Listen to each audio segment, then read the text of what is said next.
Finally घरी. गाडीमध्ये डुलकी लागत होती, मध्ये मध्ये थोडी थोडी झोप घेतली आणि आम्ही सगळ्यांना झोप येत होती एक्सेप्ट फॉर भाई. त्याला मी तेच विचारत होती की तुला झोप नाही येत का एवढी गाडी चालवून? तो बोलतो मी अजून 10 तास गाडी चालवू शकतो, पण त्याला गाडी चालवायला खूप आवडतं. तर 3 तासच दूर आहे इकडून मुंबईपासून, पण तरी पण ड्रायविंग लागतं कॉन्सन्ट्रेशन फुल. तर आता माझा ऑनेस्ट रिव्ह्यू का आहे ॲम्बी व्हॅलीसाठी. जेवढे पण ॲक्टिव्हिटीज होता ना त्यांना 10/10 मी देईन, कारण मजा आली, गॉल्फमध्ये पण मजा आली, बोटिंग करायला पण मजा आली, आज ते फिश पकडायला पण टाईमपास झाला तिथे. आणि अजून आम्ही केलं स्विमिंग पूल पण ह्यूज मस्त होता, पण पाणी खूप जास्त थंड होतं ज्याच्यामुळे रॉकी आजारी पडला. त्याला उलट्या झाल्या 2-3 आणि आता पण तो फुल डाऊन आहे सकाळपासून. त्याने काहीच खाल्लं नाही आहे, काहीच पीत नाही आहे. आता घरी आल्या आल्या वहिनीने डाळ भात लावल्या, पप्पा तर त्याला भरवतील आणि औषध वगैरे त्याला पाजलं आहे. होईल तो 1-2 दिवस लागतील त्याला बरे व्हायला.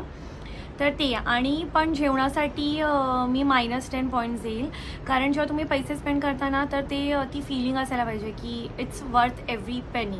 ते मला वाटलं नाही. पैसे जेवण खूप महाग होतं. हर एक गोष्ट म्हणजे डाळ 500 रुपयाला, मंचाव सूप 500 रुपयाला आणि खूप गोष्टी खटकल्या मला, जसं MRPवर सगळीकडे गोष्टी मिळायला हव्या. इंडियामध्ये रूल आहे की जे MRP आहे त्याच्या व्यतिरिक्त तुम्ही जास्त चार्ज नाही करू शकत. तर ते that is like a scam की तुम्ही 79 रुपीज स्वतःहूनच मनगडन लावता. इवन काल जिकडे रात्री आम्ही ते कॅफेमध्ये गेलेलो ते पण किती रॉंग होतं की मेन्यूमध्ये लिहिलं नाही आहे आणि तोंडी तो आम्हाला सांगतो की तुम्हाला हवं ते मिळेल आणि तोंडी तो त्याच्या प्राइजेस सांगतो. आता तो काहीही सांगेल ना, आहे तुमच्याकडे जे आयटम ते तुम्ही मेन्यूमध्ये लिहा. तर त्या गोष्टी मला खूप खटकल्या. आणि असं सेम गोष्ट आम्ही लापिताला गेलेलो दुबईमध्ये. तर दुबईचे तर आपले रूल्स असेल, ती आपली कंट्री नाही आहे, तर त्यांचे जे रूल्स आहेत ते तुम्हाला फॉलो करायचे. तिकडे पण जिकडे पण जाऊ ना पाणी, आम्ही 1000 रुपयाच्यावर पाण्याची बॉटल घेतली आहे. Water is like so expensive, पण ते ठीक आहे, ते त्यांची कंट्री, ते त्यांचे रूल्स बनवतात, ते तुम्ही फॉलो करा. आणि तिथे पण असं होतं की आम्ही लापितामध्ये गेलो ना त्या हॉटेलमध्ये, तर त्यांचे 4 ॲडव्हेंचरचे पार्क्स आहेत, जसं आपल्याकडे SL वर्ल्ड कसं आहे. तर तुम्ही एका नाईटच्या स्टेमध्ये तुम्ही 2 पार्क कवर करू शकता, ठीक आहे. तर ते इन्क्लुडेड आहे, म्हणजे काहीतरी इन्क्लुडेड, आणि 1 दिवसाचा ब्रेकफास्ट मोस्टली हॉटेल देतातच, ते होतं. पण इकडे सीन हा होता ना की हर एक गोष्टी, हर एक ॲक्टिव्हिटीसाठी तुम्हाला वेगळं पे करायचं आहे. तर ते पण थोडं हे आहे की एव्हरी लाईक जिकडे पण तुम्ही जात आहे तिथे तुम्ही एक गोष्टीसाठी पे करताय, तर ती पण एक कॉस्ट जरा जास्त होती. तर एक मला असं वाटतं की ॲम्बी व्हॅली ओव्हरऑल एकदा जाण्यात काय रॉंग नाही आहे. एकदा तुम्ही गिव्ह इट अ ट्राय, तुम्ही जाऊ शकता, पण फक्त एकदाच. आता मला पुन्हा तिथे जायचं मन नाही आहे.